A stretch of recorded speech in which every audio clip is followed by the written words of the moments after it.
नमस्कार, मैं कमलेश कबीर, आपका एक बार फिर स्वागत करता हूँ इस नए एपिसोड में। आज के इस एपिसोड में हम बात करेंगे उत्तर प्रदेश की राजनीति की। आप सभी को पता होगा, भारतीय जनता पार्टी ने 80 में से 51 सीटों के उम्मीदवारों की जो लिस्ट है वो जारी कर दी और बड़े ही जिसको कहते हैं कि विचार विमर्श करने के बाद में भारतीय जनता पार्टी ने ऐसा किया और उम्मीदें लगाई जा रही है कि ज़्यादातर सीटें जो है वो भारतीय जनता पार्टी आसानी से जीत लेगी। लेकिन इस वीडियो में हम बात भारतीय जनता पार्टी की नहीं, हम बात करेंगे कांग्रेस पार्टी और समाजवादी पार्टी की। आपको पता होगा, विपक्षी गठबंधन जब पूरी तरह से टूटने के कगार पे था, तब समाजवादी पार्टी के नेता अखिलेश यादव ने कांग्रेस पार्टी के ऊपर दबाव बनाया और दबाव का असर भी देखने को मिला। कांग्रेस पार्टी जो है वो दबाव में झुकने के लिए तैयार हो गई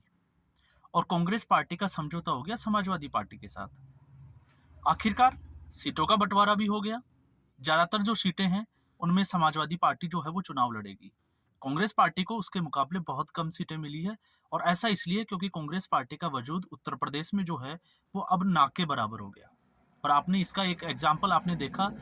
कि उत्तर प्रदेश की दो सबसे बड़ी सीटें जो विरासत में मिली हुई थी कांग्रेस पार्टी को, अमेठी और रायबरेली, दोनों से ही कांग्रेस पार्टी के जो परिवार की जो राजनीति थी, राहुल गांधी और सोनिया गांधी पहले ही जो है वो राजस्थान से राज्यसभा जा चुकी है और इसके अलावा राहुल गांधी, खबरें ये हैं कि वो वायनाड से ही चुनाव लड़ेंगे और स्मृति ईरानी ने जो है वो अमेठी की सीट पे उन पे कब्जा कर लिया। अब खबरें ये भी थी कि प्रियंका गांधी हो सकता है रायबरेली की सीट से चुनाव लड़े, लेकिन अभी तक जो है ये कंफर्म नहीं है कि वो चुनाव लड़ेगी वहां से या नहीं लड़ेगी। लेकिन जब हम बात कर रहे हैं समाजवादी पार्टी और कांग्रेस पार्टी, तो क्या ये दोनों पार्टियां जब एक साथ आ गई, राहुल गांधी और अखिलेश यादव, तो क्या ये उत्तर प्रदेश में भारतीय जनता पार्टी को टक्कर दे पाएंगे? तो ऐसी स्थिति में अभी तक जो है वो क्या प्रपक्ष जो बना है वो उसको हम समझ लेते हैं। इससे पहले आपने देखा होगा, भारत जोड़ो न्याय यात्रा के मुकाबले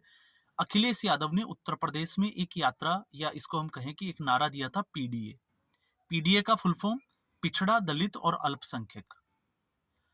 अब इनको जो है वो आगे लेके, या इनके जो पीडीए जो है, इनके साथ राजनीति के मामले में जो है वो जयंत चौधरी की अगर हम बात करें, आपको पता होगा जयंत चौधरी अखिलेश यादव के पहले साथ खड़े थे और जब वो अखिलेश यादव के साथ खड़े थे तो उनकी राजनीति एक अलग तरह की हुआ करती थी। लेकिन उसके बाद में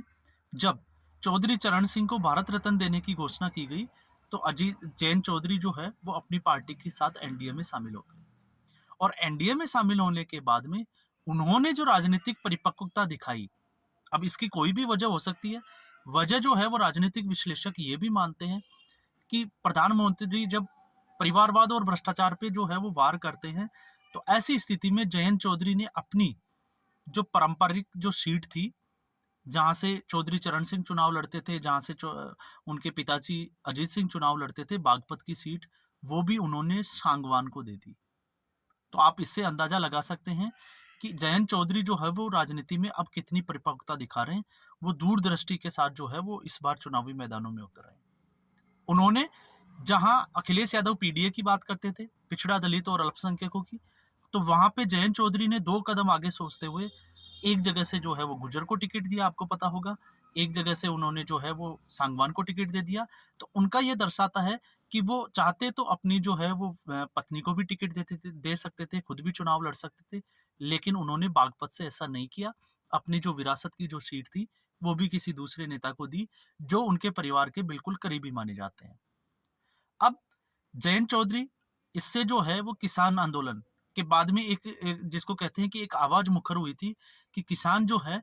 जिसको हम कहें कि यूपी में जाटों को जो है वो किसान के रूप में जाना जाता है, क्योंकि जाट बाहुल्य क्षेत्रों में किसानी का काम जो है वो जाट करते हैं। और ऐसी स्थिति में जहां बीजेपी के खिलाफ जो है वो एक आवाज मुखर की गई थी किसान आंदोलन में, तो इससे इसको भी जोड़ा जा रहा है कि जयंत चौधरी का एनडीए में आने से जो जाट लोग जो थे, जो चौधरी चरण सिंह के जो फॉलोवर्स थे, उनके जो प्रशंसक थे, उनके हितैषी थे,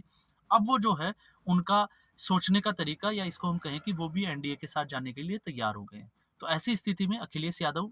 इस बात को भी अच्छे से समझते हैं और यही एक वजह है कि अखिलेश यादव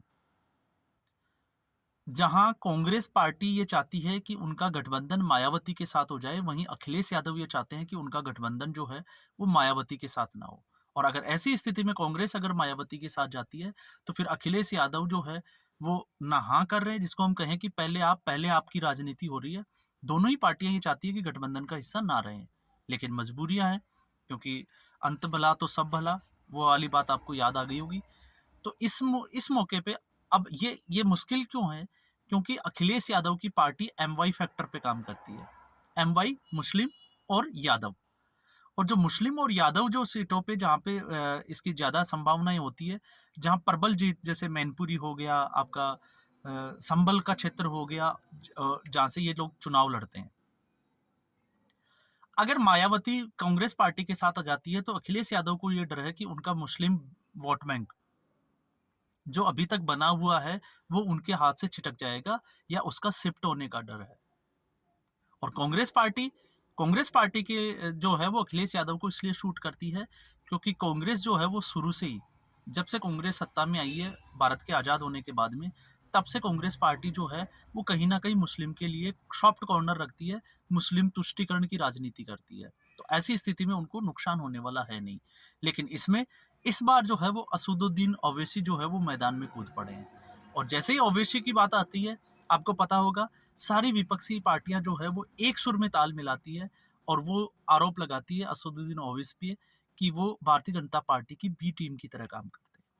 अब वो इसलिए क्योंकि अगर असदुद्दीन ओवैसी जहां वो मायावती से बात कर रहे हैं और अगर वो मायावती के साथ चुनाव मैदान में उतरते हैं,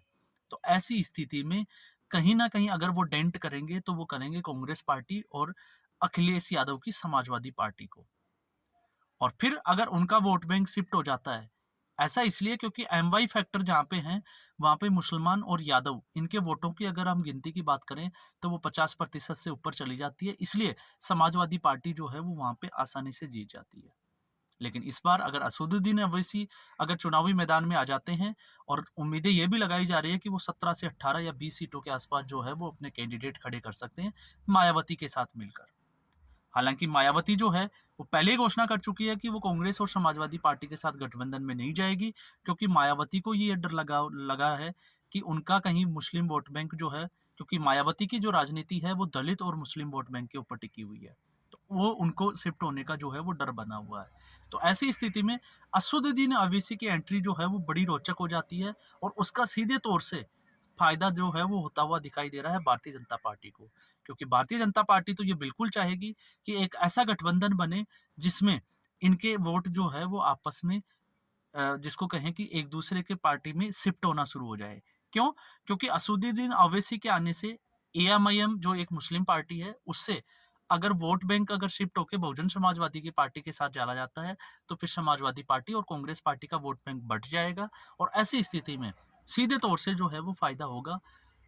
भारतीय जनता पार्टी को। तो अभी जिन लोगों को ये लग रहा है कि उत्तर प्रदेश में जो है वो गठबंधन हो गया, उत्तर प्रदेश में सारी चीज़ें सीटों की घोषणा हो गई, उम्मीदवारों की घोषणा हो गई, तो इस बार जो है वो अभी ये कहना जो है वो जिसको हम कहें कि वोट होना बाकी है और रिजल्ट आना, तो अभी ये जो है ये कहना बहुत गलत होगा। क्योंकि अभी जो है चुनाव की तारीख के बाद में उत्तर प्रदेश में जो है वो चुनावी समीकरण जो है वो बदलते हुए दिखाई देंगे, और इसकी बानगी आप देख चुके हो, क्योंकि कांग्रेस पार्टी जहाँ पे सलमान खुर्शीद, अजय रॉय जैसे जो बड़े नेता है, क्योंकि अजय रॉय वाराणसी से 2 बार जो है वो प्रधानमंत्री नरेंद्र मोदी के सामने चुनाव हार चुके हैं, तो ऐसी स्थिति में वो भी अपनी एक वैकल्पिक सीट की तलाश में है। ठीक ऐसे ही जहाँ से फैजाबाद से सलमान खुर्शीद चुनाव लड़ते थे, तो वो सीट अगर समाजवादी पार्टी को चली जाती है, समाजवादी पार्टी को चली गई, तो अब वो भी जो है एक वैकल्पिक सीट की तरफ जो है वो आँख गड़ाए हुए देख रहे हैं।